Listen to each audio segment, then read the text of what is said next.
KCL രണ്ടാം പതിപ്പിന്റെ താരലേലത്തിൽ record തുകയ്ക്ക് നേടി സഞ്ജു സാംസനെ സ്വന്തമാക്കി കൊച്ചി ബ്ലൂ ടൈഗേഴ്സ് 26.8 ലക്ഷം രൂപയ്ക്കാണ് സഞ്ജുവിനെ ടീമിലെത്തിച്ചത്.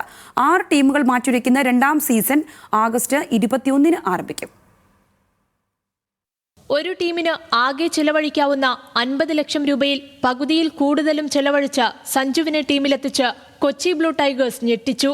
കഴിഞ്ഞ സീസൺ ലേലത്തിലെ ഏറ്റവും ഉയർന്ന തുകയായ 7.4 ലക്ഷം രൂപയുടെ 3 ഇരട്ടിയിലധികം തുകയാണ് സഞ്ജുവിന് ഇത്തവണ ലഭിക്കുക. 3 ലക്ഷം രൂപയായിരുന്നു സഞ്ജുവിന്റെ അടിസ്ഥാന വില.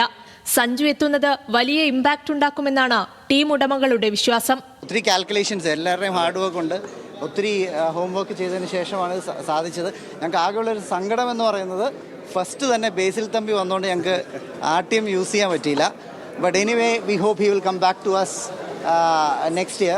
So he is a very good friend of mine. Obviously, so we'll be looking forward him to joining back our team next season.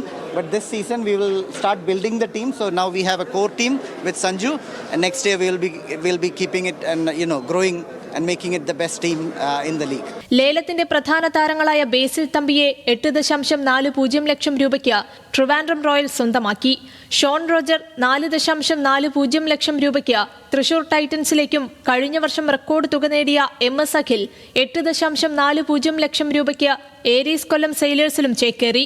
കഴിഞ്ഞ വർഷം ട്രിവാൻഡ്രം റോയൽസ് താരമായിരുന്നു അഖിൽ. വിഷ്ണു വിനോദ് 12.80 ലക്ഷം, അബ്ദുൾ ബാസിത്ത് 6.40 ലക്ഷം, KM ആസിഫ് 3.20 ലക്ഷവും നേടി. ആദ്യ സീസണിൽ തന്നെ മികച്ച തുക കൈവരിച്ചാണ് രഞ്ജി ട്രോഫി കേരള ഫൈനലിലുണ്ടായ ജലജ് സക്സേനയുടെ വരവ്.